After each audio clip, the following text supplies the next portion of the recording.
Hello there. I've got turn 169 of EA Vanheim as part of the Charlama series, where I've been a sub for, I think, 8 months now, from February through October. Let's see. So we did Gift of Reason, so we can go check out the new tart we got. It's a fire water variant, which is pretty cool. And we had a small fight in Bottomless Ocean.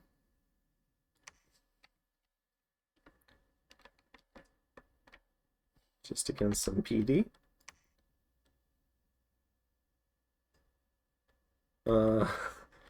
Is the Strands is still up. Okay, so I guess that's a thing.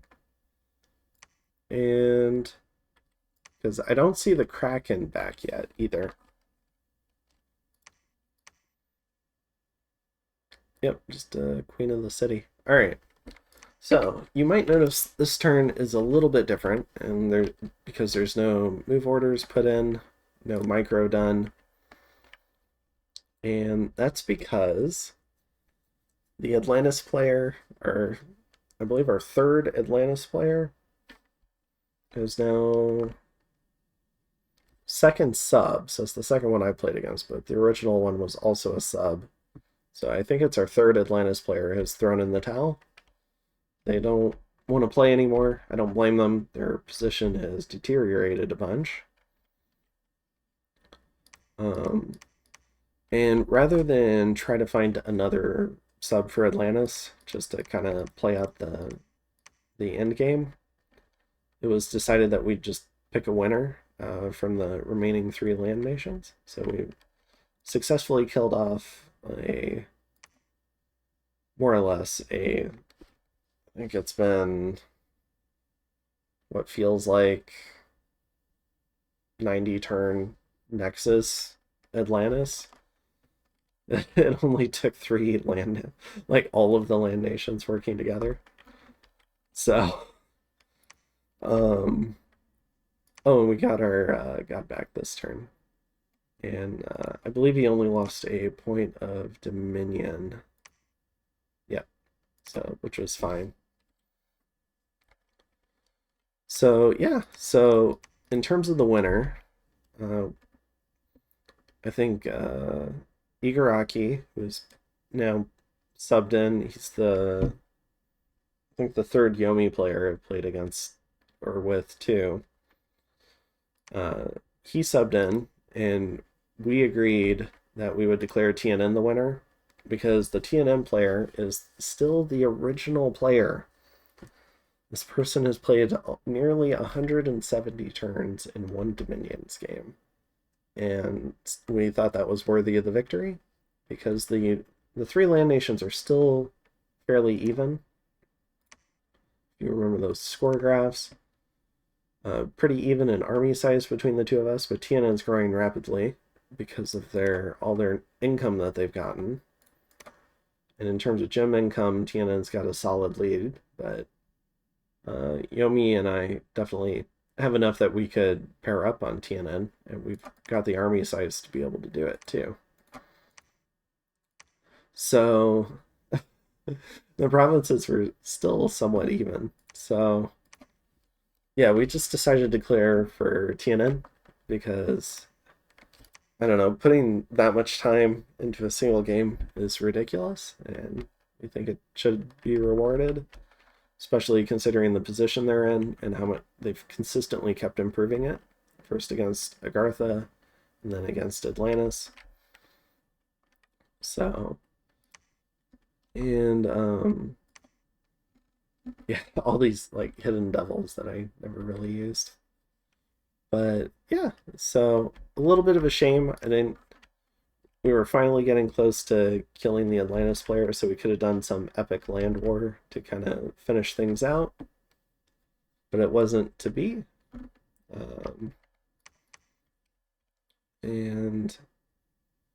But on the other hand, now I don't have to deal with all the shenanigans of turn 174 times Armageddon, trying to run a 70 plus province empire on 2,700 gold, where 500 of that gold just came from recently acquired water provinces that had gross scales. So,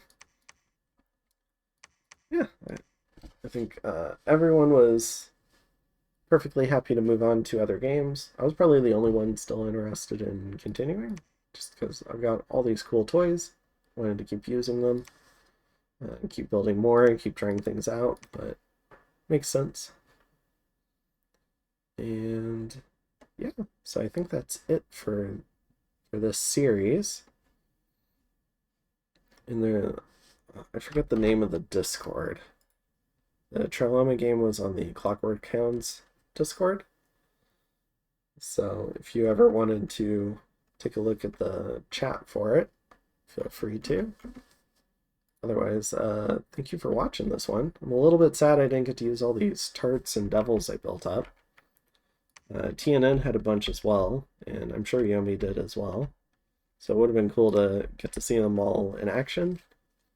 There's probably dozens of super combatants that could have been clashed into each other. Might have been good if we offered just like one more turn just to like slam a bunch of stuff into each other. That could have been fun, but I think the other players were pretty exhausted. I don't blame them. And yeah, I think that's it for this one. Let's see, some thoughts on the game. I think I've already done a review on Vanheim, so I'm not going to do another one. Thoughts on the game, though? It was a hell of a slog fighting into all the globals that Atlantis cast, but I think you gave me some strong opinions on Nexus that I think differ from a large part of the community, in that Atlantis gives you a certain return based on the gems you spend. It's 4-to-1 for non-astral and non-blood.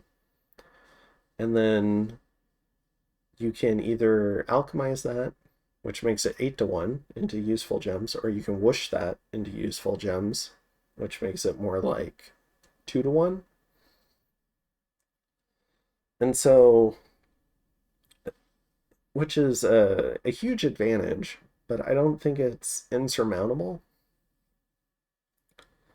You just have to take more efficient trades or stack more people against them. And I think it can be hard to leverage that pearl income. And maybe that's just because it's not the tippity toppest players playing in this game, although I think we had some pretty decent players in here. But yeah, I think if you're able to take efficient trades, I think it's perfectly acceptable to play into Nexus and fight it and not necessarily try to overcast it. So, but I mean, we'll see. I'm currently fighting into Nexus right now in a different game, and we'll see how that goes. But I'm in a dramatically worse position in that game, relatively speaking.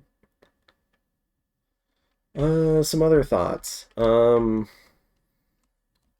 found it extremely difficult to get out of this war. So I tried initially with the original Atlantis sub, but I think there might have been some salt there, and they didn't want to peace out, which is fine. It didn't really bother me. They weren't really a threat to me on land. It was just really tricky also going underwater, but I was more than happy to just drain away resources from them to prevent some big throne rush. In terms of the like the final Atlantis sub, he did offer to peace out, but I didn't feel comfortable piecing out as long as the globals were up. So if he had been willing to take them down, I would have been willing to peace out. And I think they did go down at one point, and he immediately recast them. And so that was kind of like my thing where I was just going to keep fighting at that point. Yeah. If the moment they had gone down, he'd come and talk to me and been like, "Hey, I'm not going to recast these. Could we get peace?" I probably would have been okay with that, and I would have gone and fought another land nation. I think that would have been a lot more fun. But the Atlantis player kept expecting us to go fight other land nations without doing anything about Nexus. We were finally in a diplomatic position where we could do something about Nexus. So I think we all thought it was just easier to make this big push, kill off Atlantis, and then we could have fun land battles again. So, um, so it's interesting. I've now done a Forever War as relay against a land nation before, and and I've experienced the other end of it, where I've been on the receiving end of pretty much a Forever War from an underwater nation. So I do think the amount of water on this map, there was a lot of water. It kind of made the things and kind of made things underwater a little bit ridiculous. Just kind of kept going and going and going in terms of the underwater battle. So this map probably has too much water. Um, I never really got to do any land conflict on this map, but I got a tremendous amount of experience and some hilarious moments killing that Kraken. Uh, the protection from Garion, the forest sages in an underwater province, the timeouts, and I think, did we actually kill it legitimately once?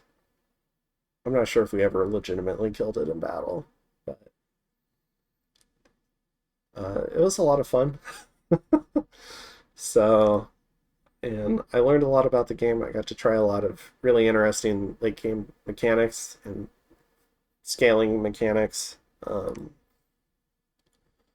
Some things that would normally never make sense. Like, you would never have a bunch of Wraith Lords just sitting here summoning ghosts so that you can have troops to attack walls with. You would actually use Wraith Lords. Um, but they probably would have been mind hunted, and I just thought it was easier to take the ghosts and storm these forts consistently one at a time rather than trying to blanket a bunch of forts and Wraith Lords and having them killed or enslaved or stuff like that. And these amulets of anti-magic were at a little bit of a premium. Um, some other hilarious moments when this guy cloud trapezed underwater and couldn't cast was it Winds of Death,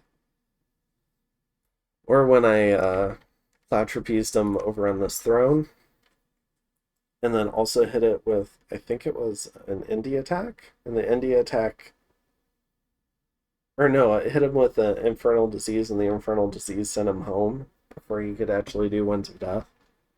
That was unlucky, but also really interesting. It's a mechanic you'd probably almost never run into.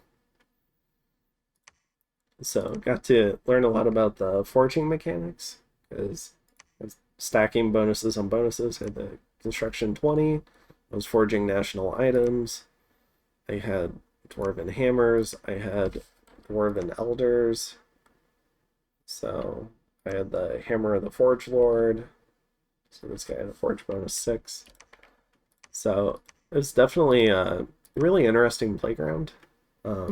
You'd also almost never make soul contracts. They're unbelievably expensive, but if you get to run them for 30 turns, then I think they start looking more reasonable, even at Blood 9.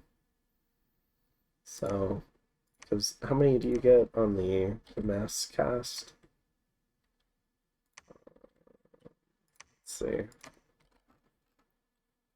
Oops. So you get 7 plus. So let's just say you base cast it. So for 100 slaves, you get 14. And so this guy needs to run for about 14 turns to kind of pay for himself.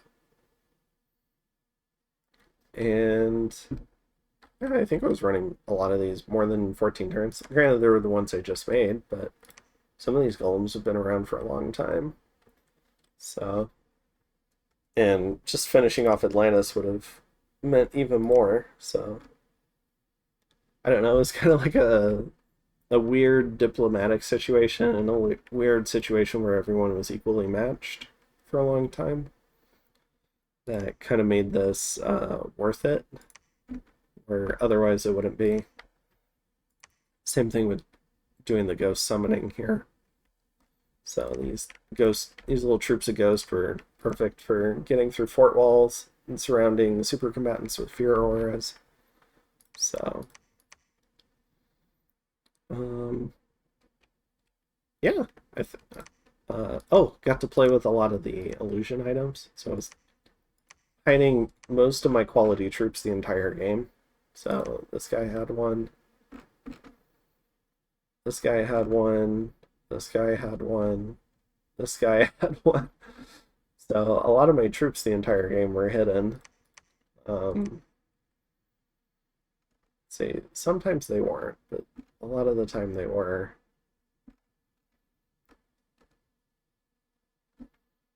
Yeah, this province looked probably properly scary.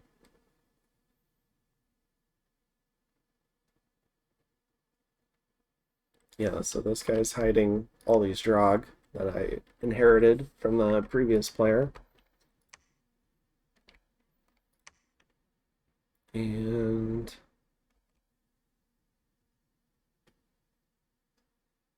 yeah, anyways, so I just thought it was neat. So I don't want to drag this out too much, but I had a lot of fun. Um, really enjoyed playing this game. I had a lot of fun chatting with, I think, all 2 to 3 Yomi players. Had a lot of fun chatting with the TNM player. Yeah, 3 Yomi player. Maybe 4. There was a temp sub for a while too. So, uh, so I think there was the original guy, forgetting his name. There was Cultural Broccoli, the guy that I from my other Vanheim game, who was playing Helheim. Brought him in. I think he got worn out and just kind of disappeared. And then we put in Igaraki, and he finished out the game. And then there was Kevin for TNM. So had a lot of fun playing with these two, chatting with these two. We had a whole Discord chat where we were coordinating the Atlantis War. It was a somewhat unique experience trying to kill an underwater nation as land nations, especially one with Nexus and Vengeful Waters multiple times, Strands of Arcane Power multiple times, a super strong Kraken that the original sub that I was fighting against was very determined to try and hold this. I think we killed it once legitimately, but it might not have been properly outfitted with gems and scripted, because that player ended up finding a sub and there might have been something lost in the handoff. So I think I might have gotten lucky on that storm. So maybe that's not a legitimate kill. But yeah, so it was a lot of fun. Learned some interesting stuff about blood hunting, like blood hunting below 2k pop yields virtually nothing, no matter how many people, excellent blood hunters, you have doing it. Kind of learned, this was probably one of my better wishes, and I should have done it a lot sooner for the alchemy bonus. So it was kind of fun wishing for that guy. Learned some things the hard way, like the Spenta not being able to heal my Pretender when he was in white form. So that complicated my plan. The Vengeful Waters cast. But yeah, it's been a fun one. And I'm currently in one game where I'm playing LA Arathea. And I'm about to start a new game as oh, what is it? As Abyssia, EA Abyssia. So that should be a lot of fun. Because that'll be my first Disciples game. I'll be playing that with the False God and Arpathias. So, should be fun. I'm sure there will be no errors and no silliness involved. But yeah, hopefully that'll be a fun experience. And that'll probably be my last Dominions 5 game, and then we should be able to roll into Dominion 6. So I'll try and catch up on videos, and I'll see you in the next one. Have a good one.